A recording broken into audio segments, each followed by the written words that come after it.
2 Timóteo, capítulo 2, versículo 15, diz: procura apresentar-te a Deus aprovado, como obreiro que não tem de que se envergonhar, que maneja bem a palavra da verdade. E oremos. Pai amado, obrigado pela palavra santa, que é perfeita e eterna, que agora nós possamos aprender dela.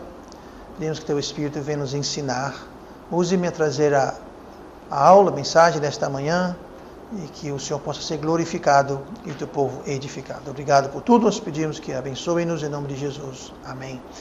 Vamos sentar então, e hoje nós vamos começar um tema, e nós vamos começar hoje e vamos terminar semana que vem. Nós vamos falar sobre ramificações da teologia. Na semana passada nós estudamos o porquê e o como estudar a teologia, e hoje nós vamos ver algumas ramificações da teologia. Nós vamos começar a ver hoje as ramificações que são as que são mais equivocadas, digamos assim, e na semana que vem nós vamos ver algumas as ramificações que são mais perto do que aquilo que nós cremos. Mas lembrando que existe uma grande sobreposição quando se trata de ramificações de teologia. Nem toda ramificação de teologia é completamente errada, é completamente digamos assim, oposta uma à outra. Existem muitas coisas em comum, porque se trata de um tema bastante amplo. Como nós vimos semana passada, nós vimos sobre soteriologia, nós vimos sobre bibliologia, eclesiologia. Então, são muitas subtemas, digamos assim, e nem tudo em todos os subtemas são completamente diferentes, divergentes de cada uma das ramificações. Tem muita coisa parecida, mas também tem muita coisa errada. E lembrando que a gente não precisa ter muita coisa errada para uma coisa se tornar errada. Basta você mudar um pouquinho da fórmula, um pouquinho da receita, e você perde aí a eficácia. Então tem que ter muito, muito cuidado com isso. Mas aqui nós temos Paulo, que está escrevendo para Timóteo, dando instruções para ele. E a primeira palavra que ele dá ali é a palavra procura. Procura apresentar-te a Deus aprovado, como obreiro que não tem de que se envergonhar. Então, essa palavra procura, uma palavra interessante, ela significa se esforce, busque, corra atrás, espeça, faça acontecer. Nós poderíamos até dizer aqui, se empenhe.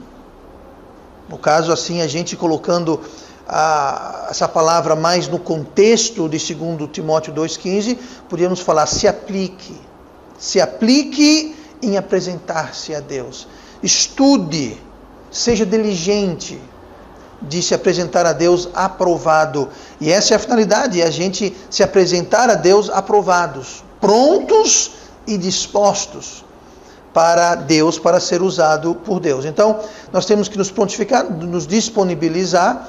É como se colocar perante Deus e falar: eis-me aqui.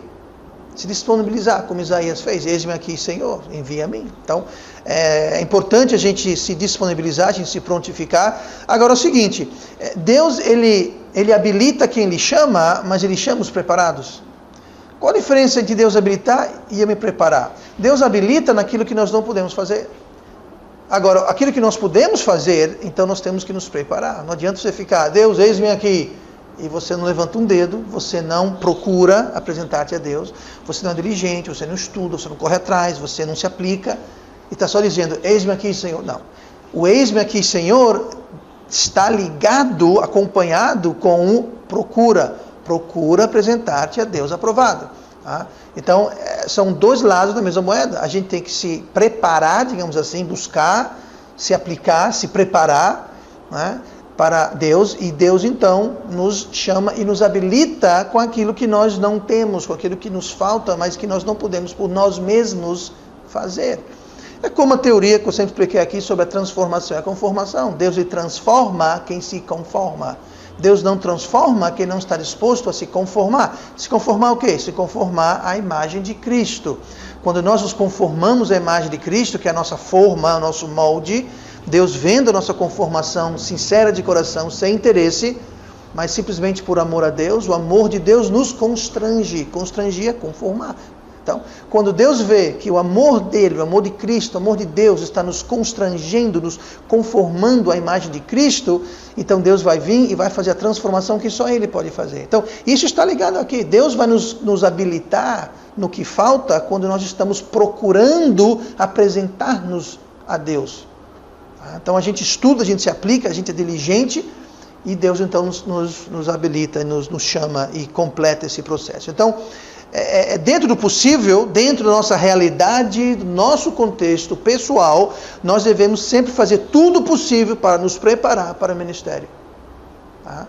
Vou dar um exemplo aqui, o famoso D.L. Moody. O famoso D.L. Moody, ele nunca fez um seminário, ele nem sequer acabou a escola, ele mal sabia ler e escrever, era um semi-analfabeto.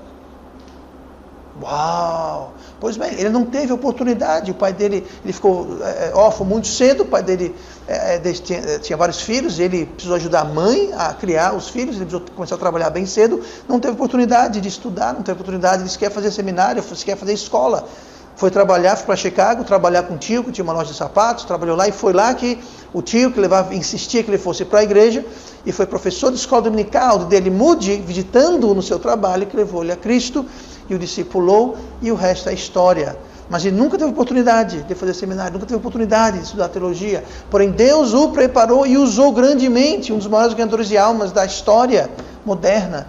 Agora, veja bem, se o D.L. Moody não fez seminário, era um semi-analfabeto, bom, então já estou no crédito, eu estou mais do que ele. Não, porque no nosso contexto nós podemos fazer mais do que ele. Talvez você não possa ir fazer seminário em uma cidade distante, ou talvez você possa, mas estou dizendo, se você pode ou não pode, é dentro do nosso contexto.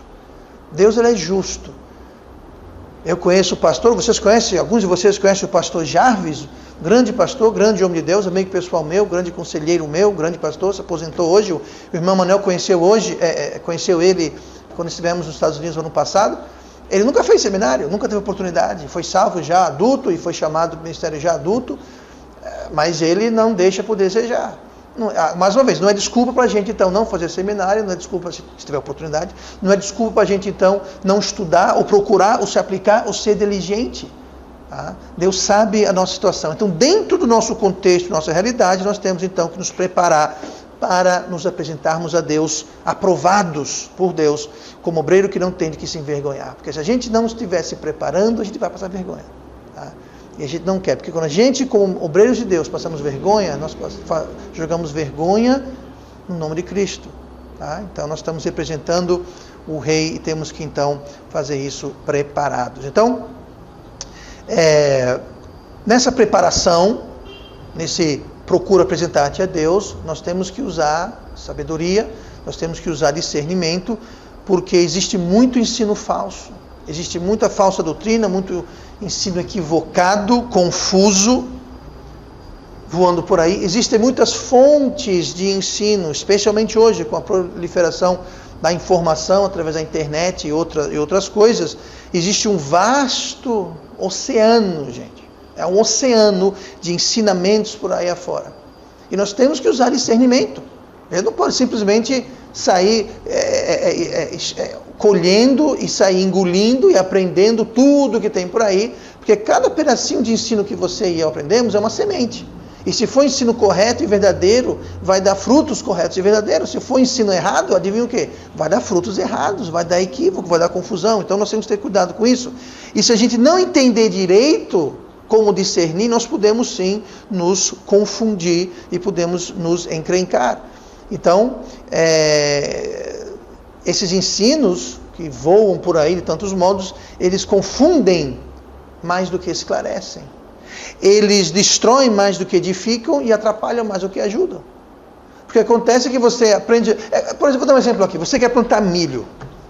Então você tem que semear milho. Você começa a semear outra coisa, outro fruto, outra semente, você vai ter que começar a arrancar aquela semente para deixar do milho. Então são dois trabalhos. Você primeiro tem um trabalho de semear a semente errada e depois tem um trabalho de sair limpando o campo daquela planta que você não queria ali. Então são dois trabalhos. Então você no mínimo se atrasa no seu crescimento, no seu procura apresentar-te a Deus, e você coloca em risco jamais se estar preparado, porque às vezes aquelas plantas crescem, as raízes descem, e aí é difícil ou impossível de arrancar. você cria bloqueios, você cria muralhas que vão impedir o seu entendimento. Tá? Eu já fui evangelizar em tantos lugares do mundo e encontrei pessoas assim. Eles têm, você percebe pela conversa deles que eles têm um pouquinho de tudo. Ele tem um pouquinho de seitas. Ele fala, por exemplo, eles guardam o sábado. Aí você coloca testemunho de Jeová, aí você coloca tanta grupo diferente. Tem gente que se acha judeu. Tem gente que acha que pode se converter para o judaísmo assim, eu sou judeu, pronto.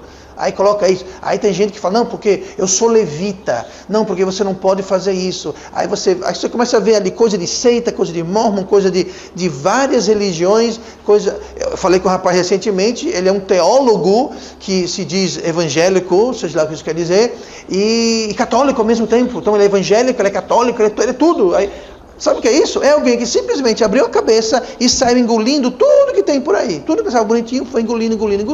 Hoje ele não sabe dizer nem se está indo, se está vindo. Ele não sabe dizer, está totalmente confuso. Por quê? Ele não usou de discernimento. Então, esse procura apresentar-te a Deus aprovado como obreiro que não tem de que se envergonhar. É vergonhoso falar com pessoas que se dizem e se acham entendidas e só sai abobrinha da boca delas. Isso é uma vergonha. Por quê? Eles não procuraram se apresentar a Deus, aprovados por Deus.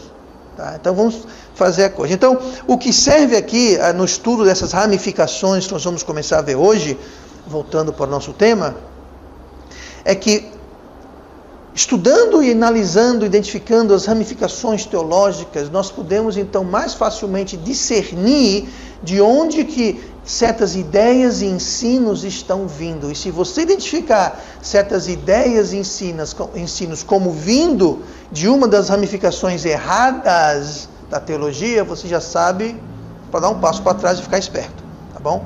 Então nós vamos ver hoje aqui, eu não vou fazer uma refutação completa de cada uma dessas ramificações, não é para isso que serve esse estudo é só para dar para você uma ideia superficial das ramificações que existem. Eu vou mencionar os pontos principais que cada ramificação enfatiza, digamos assim, as coisas mais que mais se identificam com cada uma das ramificações, mas eu não vou aqui fazer um longo estudo, um profundo estudo sobre cada uma das ramificações e uma refutação bíblica de cada um dos pontos. Não é isso, faremos isso em outra ocasião. Hoje é só para dar um panorama, para dar uma ideia geral e você entender então de onde certas coisas vêm, a origem de certas coisas e por que é tão danoso e tem que ter cuidado. Então, como eu falei, nós vamos ver hoje algumas ou várias ramificações e elas servem para você poder discernir. Quando você vê alguma coisa que se identifica com aquilo, fique esperto,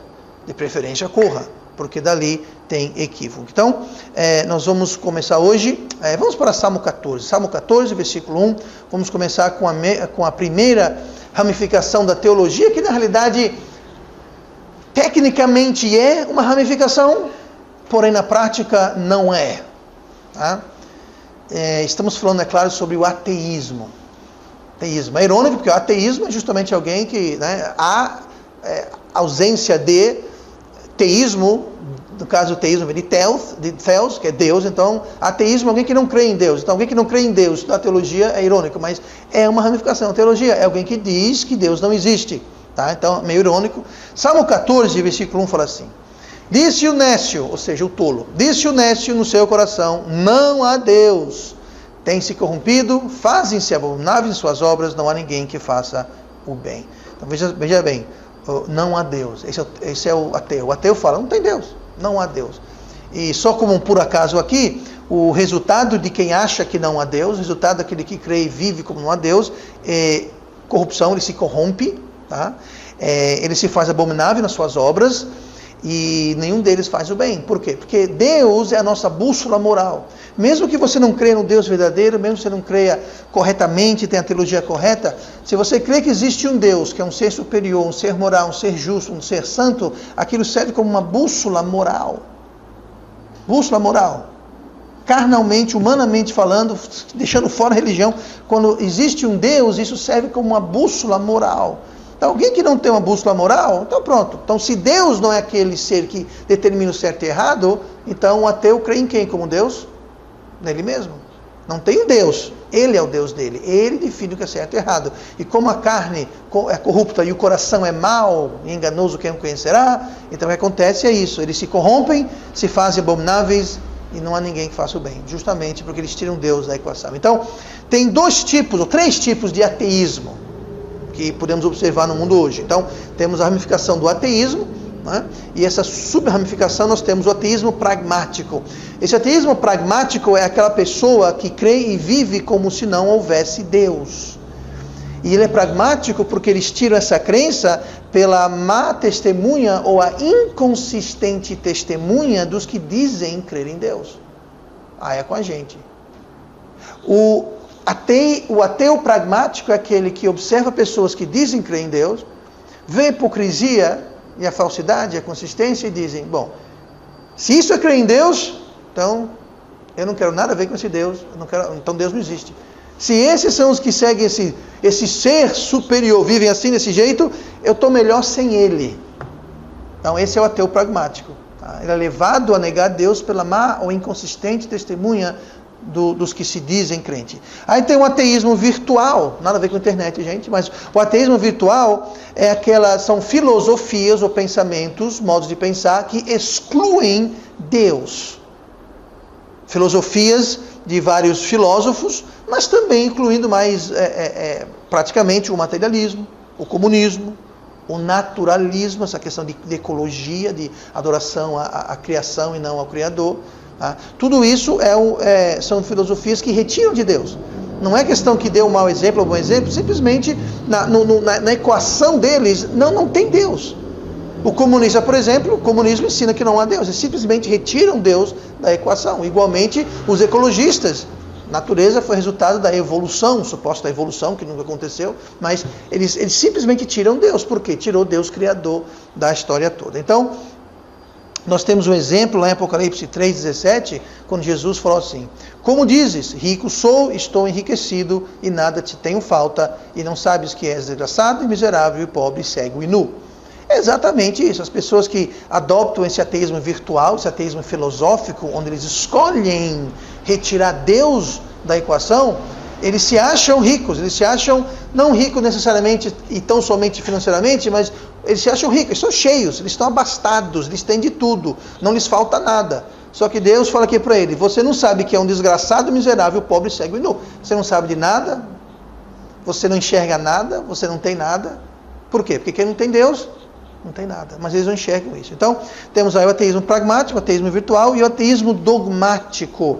Esse ateísmo dogmático é o mais comum. Dogmático porque para as pessoas que tomam uma posição dogmática, uma posição militante, digamos assim, eles correm atrás e buscam para provar e insistir que não há Deus. Por exemplo, evangelizando, o exemplo que me vem à mente agora, evangelizando lá na cidade de Boston. O nordeste dos Estados Unidos é uma área muito espiritualmente muito dura, muito ateu, muita pessoa que adota essa posição.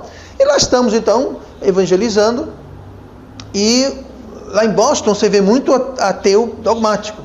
Não só eles são ateus, mas eles são militantes. Então você dá um panfleto evangelístico para eles podiam dizer não obrigado, eles podiam dizer muito obrigado, botar no bolso e nunca ler, muito obrigado e jogar no chão, mas não, eles fazem questão de olhar para a sua cara e tentar discutir com você, para mostrar para você, insistir com você, como você está errado, porque você crê em Deus e Deus existe e Ele está certo. Ou seja, ele é um militante. Ele não é aquele apenas que eu não creio em Deus e tudo bem, se você crê, creia, eu não creio. Não, ele não crê em Deus e tem raiva de quem crê. Da mesma forma que a gente quer sair e espalhar o evangelho, espalhar o amor de Deus, eles querem espalhar o ateísmo, eles querem convencer a quantas mais pessoas possíveis que Deus não existe. Eles são militantes. Tá? Então esse é o ateísmo dogmático, que foge um pouquinho da lógica. Por que eles esquentam tanto a cabeça? Por que eles militam tanto por algo que eles dizem que não existe? Pense nisso. Nós servimos a Deus e somos militantes, devemos ser militantes, porque nós sabemos e cremos que existe um Deus que mandou o seu Filho morrer na cruz por nós, e nós queremos espalhar isso ao maior número possível de pessoas. Agora, Se eu não creio que existe um Deus, por que eu quero convencer todo mundo de algo que não existe? Então, foge um pouquinho a lógica, mas aí é o que a gente enquadra como ateísmo dogmático, tá bom? Então, ateísmo, 3 sub-ramificações do ateísmo. Próximo, nós vamos, e talvez estamos aqui fazendo uma ordem não posso dizer assim, de erro. O mais errado é o ateísmo.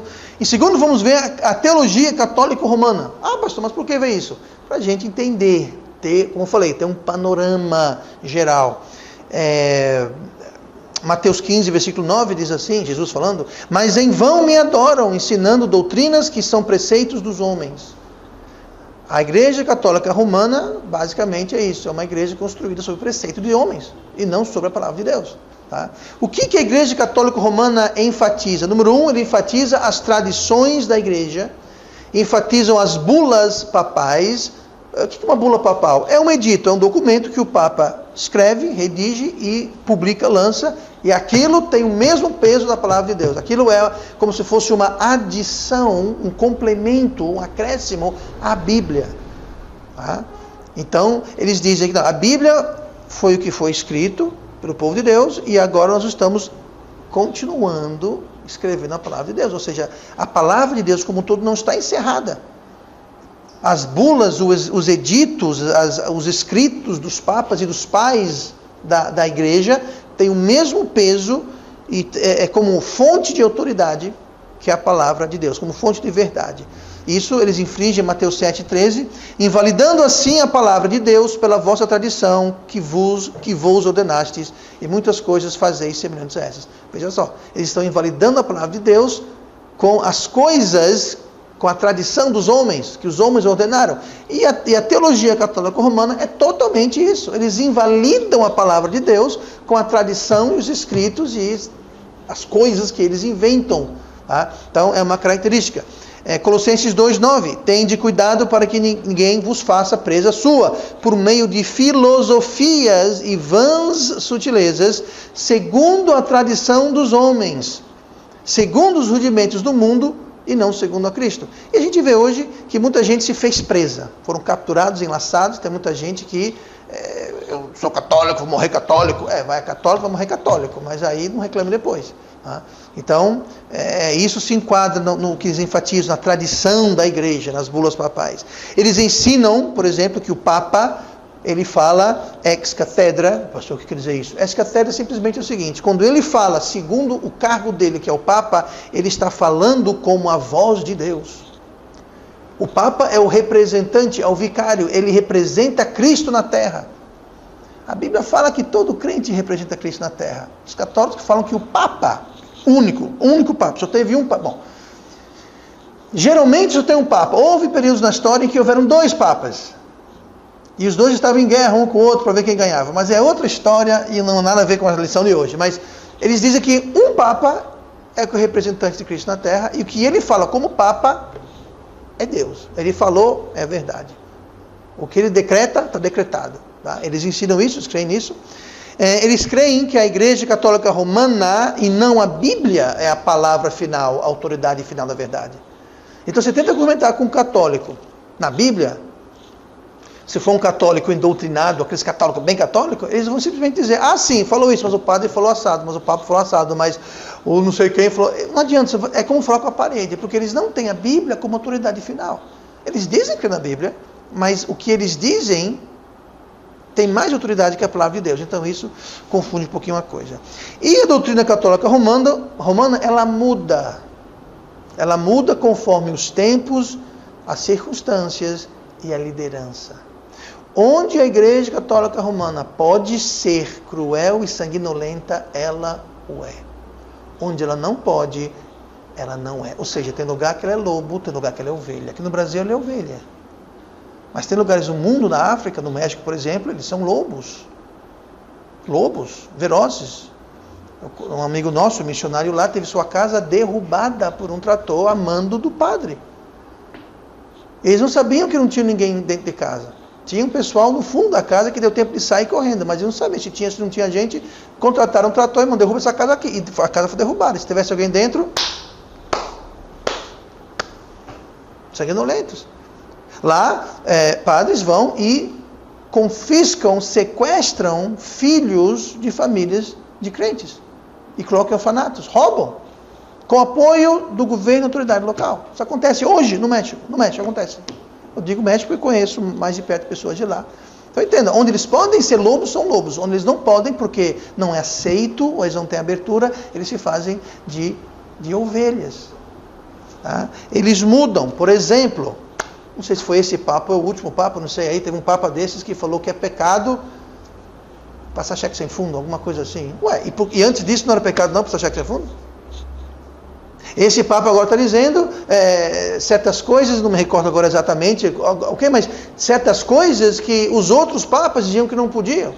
Esse papa está começando a abrir a ideia de padre poder se casar, de poder ter sacerdotisa mulher, e uma série de coisas. Por que isso? Porque muda conforme a liderança, conforme o vento, conforme o modismo da época. Tá? E nesse mundo ecumênico que nós vivemos, os últimos 2 papas, e esse agora então, está escrachalando de vez a coisa. Inclusive tem muita resistência dentro da própria Igreja Católica, que ele está fazendo muita coisa muito contrária. Mas por que isso? Porque a Igreja Católica, ela morfa, ela muda, ela se adapta, ela se transforma e ela vai mudando. E fica difícil você ter a verdade, porque a verdade é uma só. Você podia 1000 anos atrás, pode hoje. Se não podia, não pode. A verdade é fixa. É algo fixo, que não muda. Porque Deus é verdade e Deus não muda. Então, se Deus não muda e Deus é verdade, então a verdade não muda. A verdade é uma constante, ela é fixa. Então, essa é a teologia católica romana. Vamos agora para teologia protestante conservadora. Nós vamos ver agora 3 ramificações da teologia protestante. Tá? Nós vamos ver primeiro a teologia protestante conservadora. E quando você vê alguém protestante, ele vai ter haverá uma mesclagem, digamos assim. Um pouquinho de cada coisa aqui, você vai identificar talvez, mas vamos lá. A teologia protestante conservadora, ela enfatiza credos históricos, declarações de fés, confissões, esse tipo de coisa. Tá? As famosas são a confissão de Westminster, o credo não sei quem, a declaração do fulano de tal. Então, eles enfatizam isso. O problema é que na prática, eles não admitem isso, mas na prática, eles dão tanto ou mais autoridade a esses credos e confissões e etc e tal, mais autoridade do que a própria Bíblia. Você mostra uma coisa na Bíblia e eles refutam com o artigo 3 da declaração de não sei quem, que diz, peraí, você quer contestar a Bíblia com confissão de Deus, sabe lá quem? Não, sinto muito. Eu estou usando a inspirada e preservar a palavra de Deus. Está ensinando um escrito de homens aí. Não estou dizendo que tudo lá está completamente errado, mas você não pode querer refutar uma coisa com a outra. Então, eles têm disso, eles dão ênfase. Que é um problema, porque os católicos fazem o quê? A mesma coisa. Pense, os protestantes reformados, conservadores, eles fazem o quê? Eles têm a Bíblia e tem a confissão de Westminster, a declaração de fé de fulano, o credo de não sei quem. E os católicos fazem o quê? Eles têm a Bíblia, aí tem as bulas papais, os decretos do Papa, os escritos dos pais da igreja. Peraí, qual a diferença? Qual é a diferença? E não é surpreendente, porque de onde vieram os protestantes? Da igreja católica. Então, sim, eles protestaram, saíram, fizeram aquela reforma toda, mas na realidade não reformaram nada, porque a igreja católica continua a mesma. Eles foram expulsos, perseguidos pela igreja católica, aí se tornaram o quê? Reformadores e protestantes. Mas lembre-se que todos eles, o Calvino, o Zwinglio, Lutério, todos eles eram padres da igreja católica.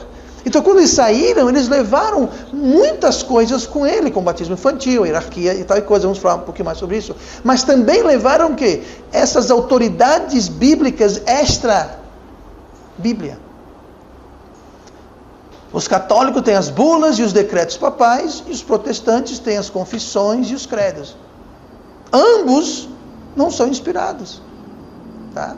Agora, tenho certeza que as bulas e os editos papais são completa bobagem, e nas confissões e nos credos tem muita coisa válida. Eu entendo isso.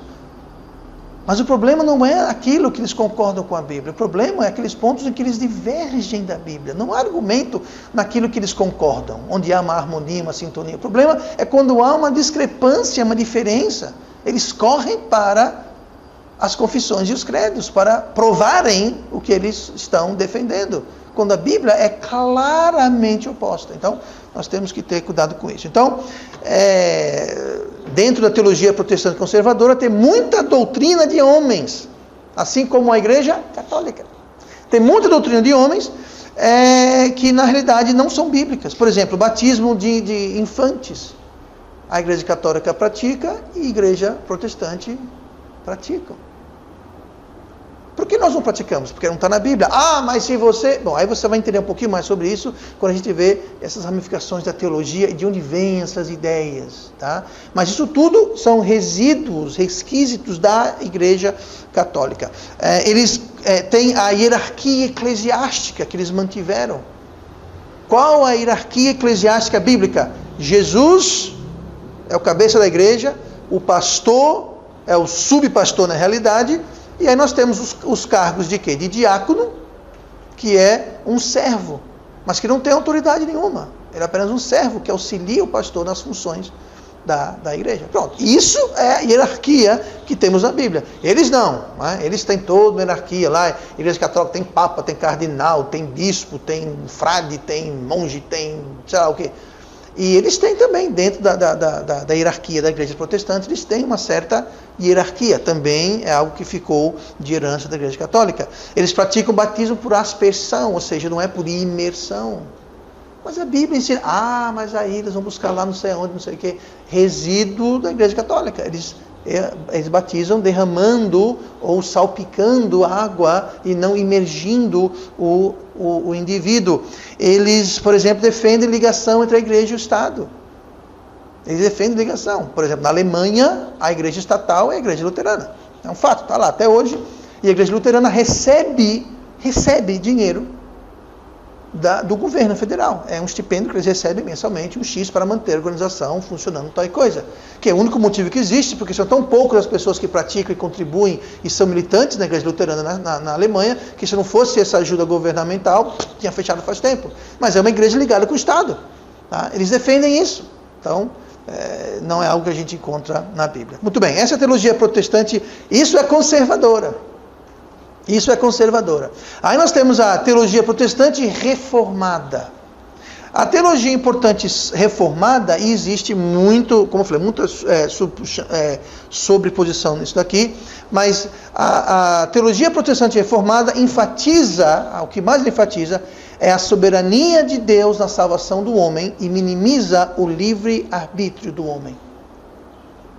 Ou seja, eles dizem que Deus escolheu pessoas para serem salvas, e Deus escolheu, determinou pessoas que não vão ser salvas de jeito nenhum.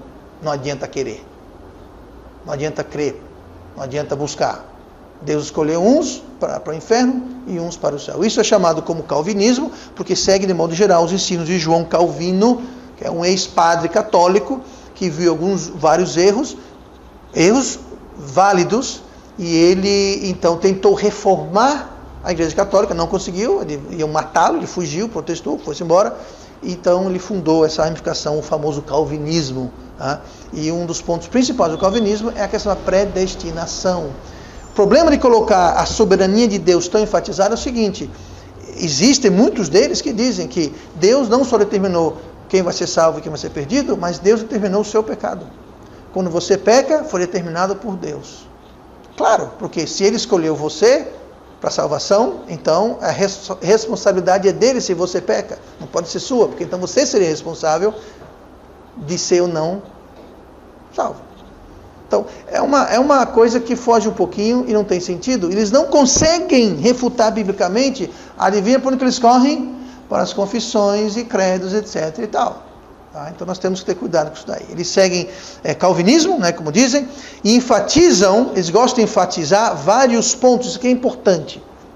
Eles enfatizam os pactos feitos no Velho Testamento com os personagens de então. Isso é conhecido como teologia do pacto. Marque bem isso, teologia do pacto.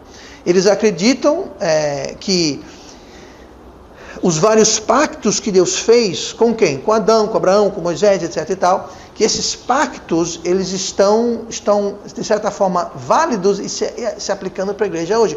Por isso, por exemplo, que eles batizam crianças, porque eles vão lá atrás e pegam o pacto de Abraão e tentam ligar a circuncisão daquele pacto com o batismo de hoje. Então, para o protestante reformado, o batismo não é um selo que representa a salvação, tão quanto representa um selo de um pacto abrâmico. Lá circuncidava, aqui a gente batiza os infantes, as crianças. Então você vê como começa a fazer a bagunça. Agora, o problema com isso é que eles ignoram importantes regras de interpretação bíblica. E por isso que eles aplicam esses pactos para os dias de hoje. Eles mesclam e confundem muito a coisa. Eu estou sendo bem simplístico aqui, porque estamos fazendo apenas um panorama das ramificações teológicas. Eu não quero aqui falar que em poucos minutos eu vou tratar, refutar, endereçar cada questão. Faremos isso em outra ocasião. Mas eles fazem erros grosseiros de interpretação, no sentido em que tudo que está na Bíblia não foi escrito diretamente para nós hoje. Nem tudo que foi escrito na Bíblia foi escrito diretamente para a gente hoje. Nós temos que entender e colocar isso como um ponto importante. Vou dar um exemplo aqui. Tudo foi escrito para nós, mas nem tudo é para nós. Você entender? Tudo foi escrito para nós, mas nem tudo é para nós. Ok? Deus não mandou circuncisar os machos de até 8 dias de idade? Mandou, pronto. Aquilo foi escrito para nós? Foi para nós, para a gente saber, entender e compreender. Mas aquilo não é para nós. Foi para nós, mas não é para nós. É muito importante fazer essa distinção. Tá? Porque se tudo que está na Bíblia é para nós, então tem muita coisa que Deus mandou certas pessoas fazer, certos indivíduos fazer, que nós vamos ter que fazer também. Faz sentido? Tá?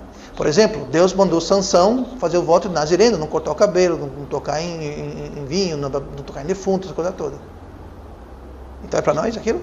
Não é para nós. Foi escrito para nós, mas não é para nós. Não é para a gente fazer aquilo. E lá em Hebreus fala que as coisas que foram escritas são exemplos. São exemplos, tá? São ilustrações para a gente aprender, mas não quer dizer que a gente tem que fazer aquilo. Senão, por que não estamos hoje fazendo sacrifício? Por que não estamos hoje tendo um altar? Por que não estamos hoje... Enfim, tudo foi escrito para nós, mas nem tudo é para nós. Tá? Então nós temos que fazer essa distinção, que eles não fazem. Tá? Então eles querem pegar a circuncisão e colocar isso, falar que aquilo é o batismo. Não tem nada a ver. Absolutamente nada a ver. Do nosso ponto de vista, é claro. Então nós vimos a teologia protestante conservadora, a teologia protestante reformada, e agora nós vamos ver a teologia protestante liberal, que também existe e se mescla. Muito bem. O que eles enfatizam? Eles enfatizam o racionalismo. O que é isso? É o uso da razão. O problema com o uso da razão, o que é contrário à razão? Fé. Fé fere razão. Por exemplo, fé diz que, nós vimos recentemente Elias, né, na quarta-feira, a viúva e o filho tem um pouquinho de farinha, um pouquinho de óleo, está já se acabando. Deus falou: alimente o meu profeta, que eu darei óleo e farinha para você e seu filho. Mas eu tenho um pouquinho. Razão diz: você está doido. Estou vendo que está acabando. Eu vou fazer para mim e pronto. Não, ela teve fé, ferindo a razão, ela alimentou Elias, e durante muito tempo tinha óleo e tinha farinha, que mantiveram os três. Isso faz sentido? Não faz sentido. Não faz sentido. O dízimo faz sentido? A Bíblia fala: se você der 10% para Deus, aqueles 10% não vai lhe fazer falta, porque Deus vai completar e dar em abundância. Calma aí, então, se eu subtraio, eu vou ter mais? Não, a lógica, a razão fala: se eu subtraio, eu vou ter menos após subtrair. A Bíblia fala que após subtração do dízimo, você vai ter mais do que antes. Ah, pastor, mas o dízimo é da lei. O dízimo não é lei. Tá? O dízimo foi dado... Quem foi que praticou o dízimo pela primeira vez na Bíblia? Abraão. A lei veio com Moisés. Aí você veja, quanto tempo passou entre Abraão e Moisés, você me diga se o dízimo faz parte da lei. A lei ratificou o dízimo, mas já existia. Tá? Já existia. Mas anyway, essa é outra conversa. Mas então eles enfatizam a razão, o racionalismo, eles enfatizam os sentimentos e emoções religiosas, isso a gente chama de existencialismo. Então, essa é uma teologia liberal, que é a razão, é o que você acha e o que você sente. Em termos chiques, é racionalismo e existencialismo. Ou seja, a consciência é a base da autoridade teológica e não a Bíblia. É o que você acha, o que você sente vai influir o que você pensa. Então a sua consciência, que é o quê? A sua razão e suas experiências formam a sua consciência, influenciam a sua consciência, e a sua consciência que vai ser base de autoridade. Ou seja, é o que você acha, o que você pensa, o que você crê, e não a palavra de Deus. A palavra diz isso. Ah, mas eu penso assim, eu acho assim, eu raciocino assim. É deixando o quê? É dando um passo mais longe. Primeiro você tem a Bíblia, que é o correto. Aí você tem a Bíblia mais algumas outras coisas. Aí depois você acrescenta o existencialismo, e você acaba rejeitando por completo a palavra de Deus. É uma progressão. Por isso temos que ter cuidado o que nós estudamos, porque a direção que esse estudo nos leva, vai nos levar mais próximo da palavra de Deus, ou vai nos distanciar da palavra de Deus. Isso é porque nós estamos tendo esse estudo aqui. Então, os teólogos liberais, inclusive os protestantes liberais, eles buscam explicar de forma racional ou lógica os milagres da Bíblia. Então eles querem dizer, não, quando Jesus multiplicou os pães, não foi bem assim, foi que na realidade, não, tinha um rapaz lá que tinha uns pães e uns peixes, mas o que eu vi ali foi que todo mundo tinha um pouquinho de pão e peixe. Todo mundo ali tinha um lanchinho. Então não foi que Jesus multiplicou os pães. Parecia, porque depois que ele agradeceu e abençoou o alimento, aí todo mundo, é para lanchar, é para comer. Então todo mundo sentou, tirou a lancheira e cada um começou a fazer seu lanche. E sobrou e recolheram. Mas não foi milagroso, foi só uma coincidência. E talvez quem via de longe e não estava sabendo que todo mundo trouxe lanche, até pensou que houve uma... Entendeu o que eles estão fazendo? Eles estão tentando racionalizar, estão tentando pegar os milagres divinos de Deus e tentar colocar razão. Dizer, não foi bem assim que aconteceu. Não, Jesus, Pedro andou nas águas. Não, é que ali tinha umas pedras que ele não sabia, mas ele andou. Então ele deu uns 2, 3 passos, porque tinha um banco, uma barra de areia, entendeu? Aí depois ele caiu na pedra, caiu na água, mas não foi que ele andou sobre as águas. E ali não era bem Jesus, eles estavam perto da praia e viu Jesus perto da praia, não estavam longe da praia, mas você sabe, né? Um conta para outro, aí vai exagerando a história, quando vai ver, Jesus andou... Você entendeu o que eles estão fazendo? Eles estão tentando racionalizar os milagres. Por quê? Porque eles tentam usar razão ao invés de fé. Então, é isso que eles fazem. E, geralmente, esses teólogos liberais, protestantes inclusive, eles criticam nós conservadores e fundamentalistas por usar textos bíblicos para defender, provar uma posição, uma doutrina. Para a gente isso parece loucura. Claro, toda posição doutrinária tem que ser baseada na Bíblia, pois o que a gente acha que é a coisa mais normal e sã no mundo, para eles é loucura. Por quê? Porque eles simplesmente não creem na palavra de Deus. Eles nunca vão dizer isso com essas palavras, mas na prática eles não creem na palavra de Deus. Não creem, simplesmente não creem. Eles rejeitam a palavra de Deus e colocam como autoridade o que eles acham, o que eles sentem, e o que você acha que você sente forma a sua consciência, a sua percepção. E é isso que eles baseiam essa teologia protestante liberal. Então eles não aceitam textos bíblicos e nem aceitam que há verdades fixas. É verdade para você, para mim não é. Então tudo é relativo. Isso vem de teologia liberal. Isso nos leva ao que nós vemos lá em Efésios 4,14, para que não sejamos mais meninos inconstantes, levados em roda por todo vento de doutrina, pelo engano de homens, que com astúcia enganam fraudulosamente. É uma descrição perfeita da teoria liberal. Vento de doutrina. Você não encontra 2 ou 3 que têm o mesmo pensamento. Por quê? Porque todos creem que a verdade é relativa. Que a nossa consciência, razão e experiência é o que vai definir.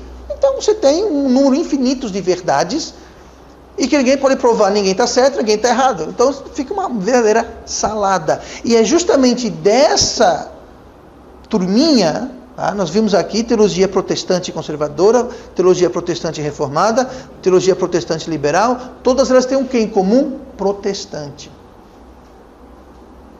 Então veja só. De onde saiu a igreja protestante? Da igreja católica.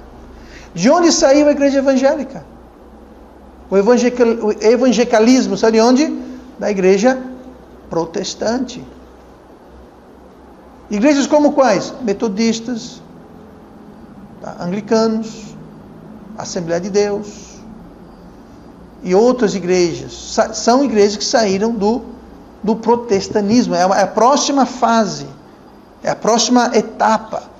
E eles têm, em parte, justamente isso. Por exemplo, muitas igrejas de um fundo, digamos assim, carismático, pentecostal, eles têm a Bíblia, aí tem o quê? Eles não têm, talvez, não se apegam tanto a confissões e credos, e obviamente bulas papais, claro que não, mas se apegam muito a quê? A revelações, a sonhos, de pastores, dos líderes, ou de qualquer irmãozinho que seja. Mas fere a palavra de Deus. Ah, mas eu tive uma visão, eu fui para o inferno, eu estive lá 5 vezes. Que eu saiba, o inferno é assim, quem entra não sai. Quem entra não sai. Agora tem gente por aí que era grande cruzada evangelística, fulano de tal vai vir, ele esteve no inferno 7 vezes. Ele vai descrever o que foi que ele viu. 7 vezes. É engraçado, Jesus esteve lá uma vez, porque é filho de Deus, para cumprir uma profecia. Mas você esteve lá 7 vezes. Então entenda, é a mesma coisa, é Bíblia mais alguma coisa. Todas essas teologias que nós vimos, e vamos ver mais uma ainda, todas elas é Bíblia mais bula papal, decreto papal. Ou Bíblia mais confissão disso, confissão daquilo, credo não sei quem. Ou Bíblia mais revelação, sonhos e não sei o que mais. Ou seja, é sempre alguma coisa a mais e além da palavra de Deus. E é aí que está o problema.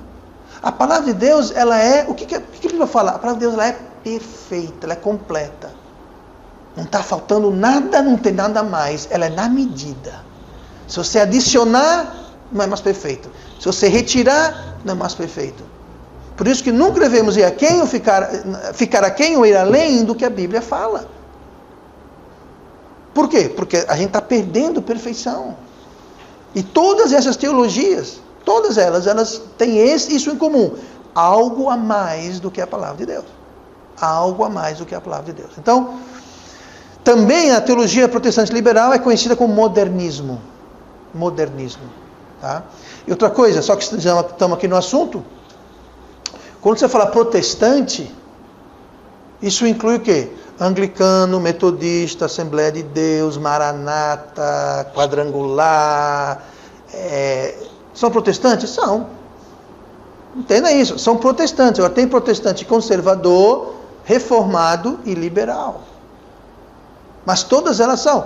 E Batista é protestante? Não. Batista não é protestante, porque Batista não saiu dos protestantes, que saíram da Igreja Católica.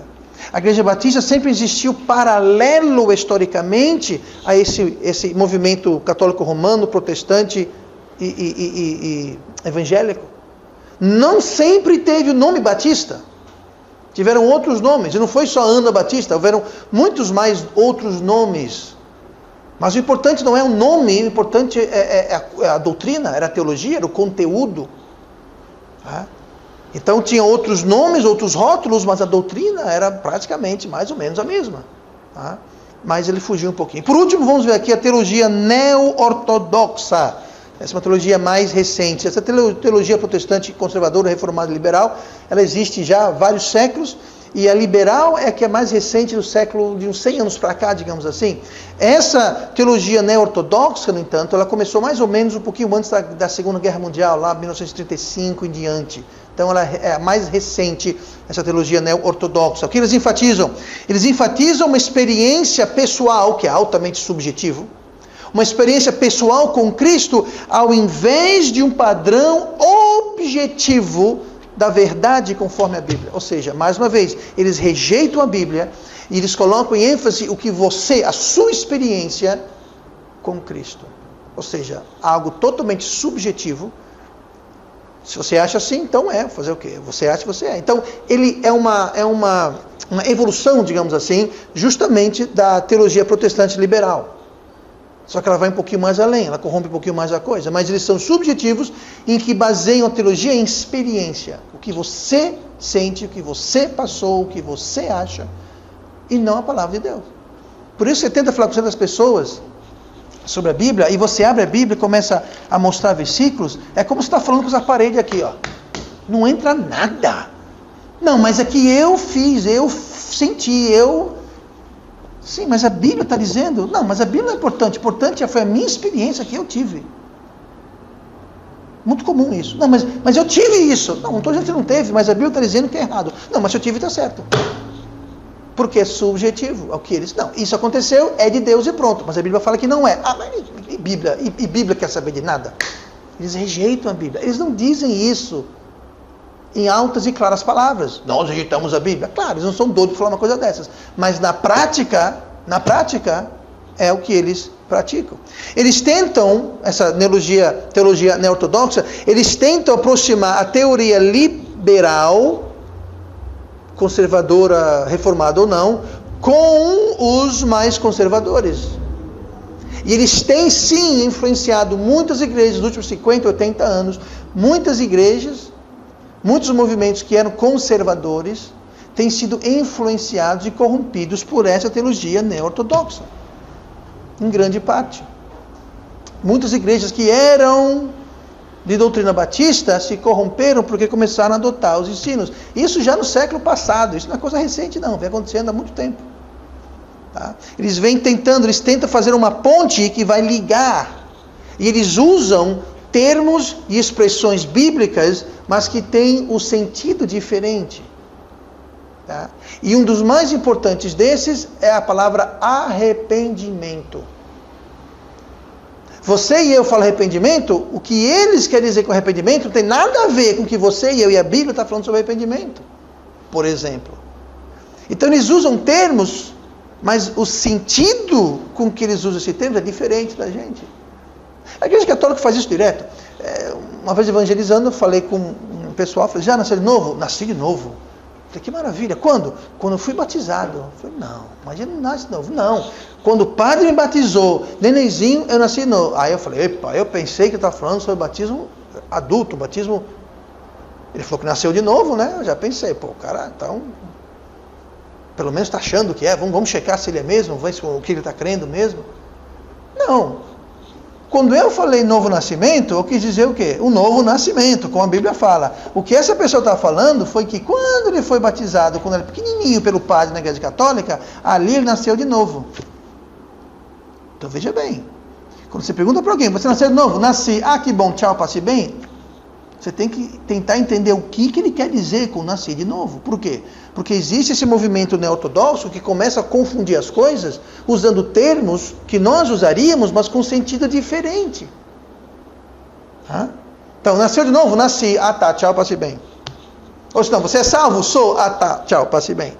Por isso que quando a gente evangeliza, não é só perguntar, você tem certeza que vai para o céu? Tenho. Tá, tchau, passe bem. Não. Aí você pergunta, por que você acha que vai para o céu? Porque eu faço coisas boas. Porque eu vou para a igreja. Aí você percebe que a pessoa não tem certeza de nada. Está errada a certeza dela. Por quê? Porque ninguém é salvo por fazer ou ir para a igreja, nada disso. Então, o que introduziu essa duplicidade, essa sutileza, foi justamente a teologia neo-ortodoxa. E é justamente para tentar unir de forma sutil e enganosa os liberais, trazer a teologia liberal para recantos mais conservadores e tentar por isso corromper então. Eles ensinam, os neo-ortodoxos, eles ensinam que as escrituras não são perfeitas, são falhas. Veja bem, eles ensinam isso, eles dizem abertamente para você, a Bíblia não é perfeita. A Bíblia, ela contém as palavras de Deus, mas ela não é a palavra de Deus. Você vê a sutileza? Se você ouvir assim, parece que não temos a diferença. Mas existe um universo de diferença entre conter as palavras de Deus e ser a palavra de Deus. Existe um universo de diferença entre essas duas coisas. E eles apontam para Cristo como sendo a verdadeira palavra de Deus. Que soa muito espiritual. Você já viu pessoas que dizem assim: eu só sigo e creio nas palavras que Jesus falou. Alguém já ouviu isso? É isso. São as digitais, digamos assim, a prova de que ali tem teoria neo-ortodoxa. Por quê? Não, porque o que Jesus falou. Agora, o que Pedro, Paulo falou, o que Isaías falou, isso daí a gente tem que ver. A gente tem que ver isso daí. Agora, o que Jesus falou, não. O que Jesus falou, não está errado isso. Jesus é chamado de a palavra de Deus. Sim, mas ela está aqui. Aí esses neo-ortodoxos falam o quê? Não, a palavra de Deus, ela não é confiável, tem falhas. Agora, Jesus é perfeito. Só que quando eles falam de Jesus é perfeito, eles julgam e têm Jesus como uma experiência subjetiva que varia de cada um para cada um. Aí eu pergunto, onde é que fica a verdade no meio disso? Não tem verdade. Eles tiram a âncora, falam que é Jesus, mas como ninguém viu Jesus, ninguém tem um contato direto com Jesus, e a sua experiência totalmente subjetiva com Jesus é o que vai dar interpretação, razão ao que Jesus é, cada um faz o que quiser. Não tem mais uma âncora, uma rocha. Cada um, bom, a minha experiência com Jesus é essa. Você tem pessoas que falam assim para você: Deus me falou isso, e se você não acreditar, você está blasfemando contra o Espírito Santo. Sabe o que é isso? É justamente isso aqui. Não, mas a Bíblia, esquece a Bíblia, Jesus falou para mim. Eu não vou acreditar você porque a Bíblia está dizendo, a Bíblia é falha, Jesus apareceu para mim, se você não crê em mim, você não está crendo na palavra de Deus que é Jesus. Isso parece similar com algumas coisas que acontecem por aí. Isso é prova que ali tem teologia neo-ortodoxa, onde se é retirada a autoridade da palavra de Deus, é colocada em Jesus. Só que a gente conhece Jesus pela palavra de Deus e não pela nossa experiência pessoal, que é subjetiva. Então você tira a autoridade da palavra de Deus, coloca no Jesus, que eu vou interpretar, eu vou dar vazão e raciocínio àquilo, e quem não acreditar em mim está blasfemando contra Jesus que falou comigo. Mesmo quando isso é contrário à palavra de Deus. Então entenda, a gente tem que ter muito cuidado de que pote a gente está bebendo a água. Tem que ter muito cuidado que água foi usada para fazer o suco que você está bebendo. Porque você começa a beber de sucos que estão influenciados por essas teologias, essas ramificações de teologia, aquilo vai fazer com que você comece a receber sementes. E aquilo vai confundir, bagunçar o seu modo de pensar. Então você tem que saber o que rejeitar. Nós vimos algumas aulas atrás que o homem de Deus ele tem que saber o quê? Rejeitar a heresia e o herege. Chega uma hora que ele tem que chegar e falar, não, está aqui, acabou. Não é simplesmente sair engolindo, abraçando tudo. E hoje em dia o problema é que com a facilidade e o volume de bobagem que tem por aí, você vai ter muito mais erro do que coisa certa. Então você tem que ter muito cuidado, ser muito sutil. E não duvide, quem está por detrás dessa confusão toda é o diabo. Nossa luta não é contra carne e sangue. Nossa luta não é contra protestantes e evangélicos e luteranos e calvinistas. Nossa luta não é contra carne e sangue. É contra o diabo. Ele está por detrás disso tudo aqui, fazendo essa confusão. Tá? O que ele busca fazer. E essa neo-ortodoxia na teologia, ela foi propagada por Karl Barth e Bonhoeffer. Esse Bonhoeffer foi grandemente influenciado por Karl Barth. Esses nomes, Karl Barth, são dois alemães. Karl Barth e Bonhoeffer, ele influencia muito. Tem muita igreja presbiteriana, reformada, protestante, que é muito influenciado por esse Bonhoeffer. É um herói, o grande Bonhoeffer. Qual o problema? O problema é que estão sendo influenciados por pessoas que estão tirando a autoridade da palavra de Deus. E é irônico. Teologia é o estudo de Deus, e você quer tirar a revelação específica de Deus da jogada. E colocar o quê? Colocar a experiência, a razão humana como autoridade. Sabe, para mim é tão claro e absurdo que quem não enxerga isso é uma questão de cegueira espiritual, francamente. Tá? Mas é o que tem. Então, vamos terminar por aqui hoje. Na semana que vem nós vamos ver mais algumas ramificações teológicas, mas como eu falei, essas que nós vimos hoje, elas estão mais do lado errado da cerca, digamos assim.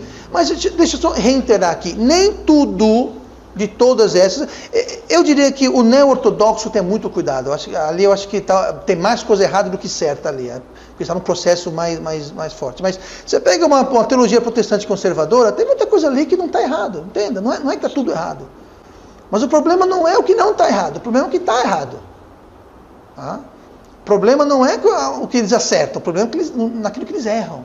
Tá? Mas semana que vem vamos ver sobre teologia dispensacionalista, de dispensões, e nós vamos ver teologia propriamente batista, fundamentalista, etc. e tal, na semana que vem, fazendo assim uma comparação bem superficial com essas que nós vemos hoje. Tá bom?